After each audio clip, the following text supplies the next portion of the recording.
দর্শক বন্ধুরা, আজ আমরা উপস্থিত হয়েছি এমন এক অভিযানে যা শুনলেই গা শিউরে উঠবে। এই নদীতে মাঝে মধ্যেই ঘটছিল ভয়ঙ্কর সব ঘটনা। কেউ গোসল করতে নেমেছে আর ঠিক তখনই তার পায়ে হঠাৎ কামড়ে বসেছে এক রহস্যময় রাক্ষসে মাছ। দীর্ঘদিন ধরে একের পর এক এমন ঘটনা ঘটার পরে পুরো গ্রাম জুড়ে নেমে আসে এক আতঙ্ক।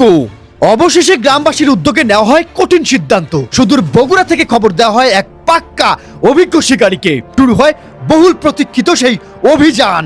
হ্যাঁ দর্শক বন্ধুরা, আজ কৃষাণ টিভিতে আপনাদেরকে দেখাতে চলেছি বিশ্বের অন্যতম রহস্যজনক গজার মাছ ধরার অভিযান। যদিও কৃষাণ টিভিতে শতাধিক ভিডিও রয়েছে, তবু অনেকেই বিশ্বাস করতে চান না। কেউ বলেন জাদু, কেউ বলেন মন্ত্র শক্তি, নানান কল্প কাহিনী ঘুরে বেড়াচ্ছে মানুষের মুখে মুখে।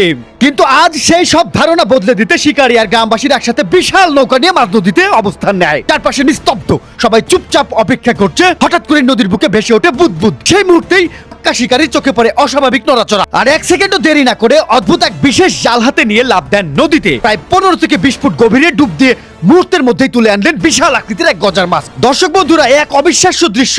নিজেদের চোখে এত বড় গজার মাছ ধরা দেখতে হতবাক সবাই। একের পর এক এমন মাছ ধরা পড়তেই ভেঙে যায় সব সংশয়। সবাই বিশ্বাস করে ফেলে আর ভেঙে যায় সব অবিশ্বাসের ভূম।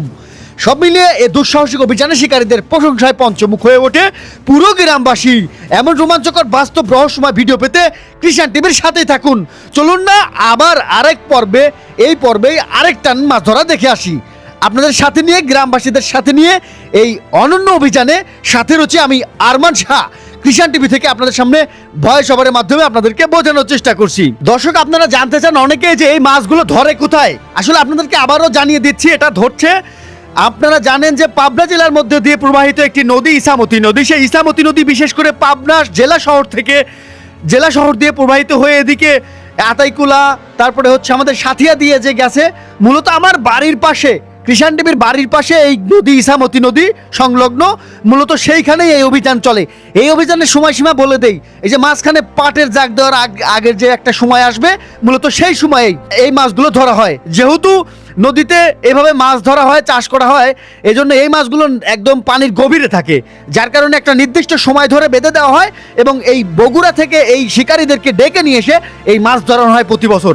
আপনারা যারা ভিডিও করতে চান এবং স্বচক্ষে দেখতে চান, আগামী বছর 2026 সালে আপনারা আসবেন হচ্ছে মার্চ এপ্রিলের দিকে চলে আসলে ইনশাল্লাহ দেখতে পারবেন এই অভিনব পদ্ধতিতে মাছ ধরার দৃশ্য। দেখা লাগে মানুষজন খালি কয় মরা মাছ।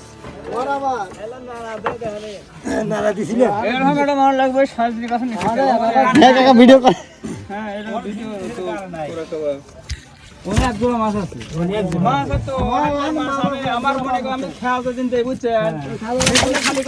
আমি লাভে জালের পরে আর দূরে দূরে না